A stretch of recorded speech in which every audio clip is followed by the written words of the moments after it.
Kondisinya saat ini ya terkoreksi parah sekali.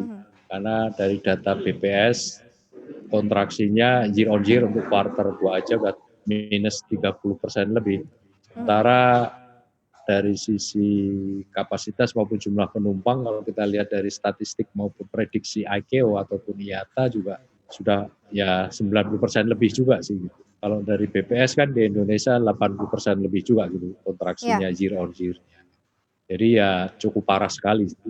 Karena kembali ini kan krisis kesehatan. Jadi orang ya enggan bepergian karena takut tertular, takut sakit dan sebagainya. Oke, kalau kita lihat tadi ada untuk beberapa informasi yang tadi sempat saya sampaikan terkait mengenai pemangkasan jumlah bandara, kemudian juga penghapusan tes PCR atau rapid begitu ya untuk syarat bertransportasi termasuk untuk terbang begitu ya. Seperti apa Anda memandang pola baru mungkin ini untuk salah satu untuk menggeliatkan kembali transportasi udara. Dari sisi Anda seperti apa?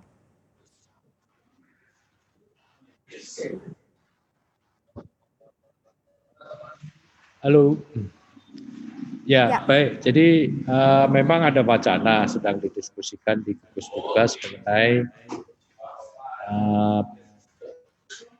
pencabutan mengenai persyaratan untuk melalui rapid test atau PCR atau swab test untuk penumpang pesawat udara. Tapi kedua tes tadi kan sebetulnya untuk mendeteksi orang tersebut tertular oleh COVID-19 atau bukan gitu. Jadi bukan mengaruhi langsung terhadap minat bepergian. Karena kembali tadi orang ada rapid test atau PCR test itu lebih cenderung takut kepada tertular gitu ya. Pada saat bepergian, apakah di bandaranya, apakah setelah sampai di tempat tujuan. Oke, berarti itu tidak langsung istilahnya berkorelasi langsung terhadap minat bepergian begitu ya Pak Bayu ya?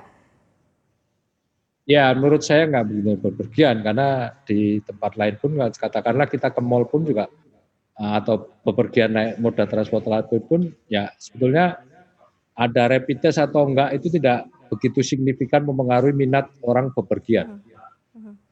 Oke, ini kondisinya saat ini seperti apa sih Pak untuk penerbangan domestik, kemudian juga internasional begitu yang ada setelah kemarin pembukaan atau masa PSBB berlalu, kemudian kita masuk new normal begitu ya.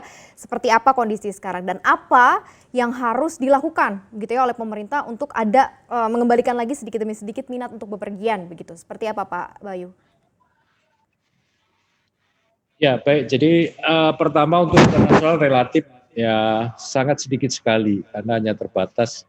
Karena kembali tadi antar negara ini kan kondisi tingkat kesehatan apapun tingkat terinfeksinya COVID-19 bagi negara masing-masing kan berbeda-beda gitu ya.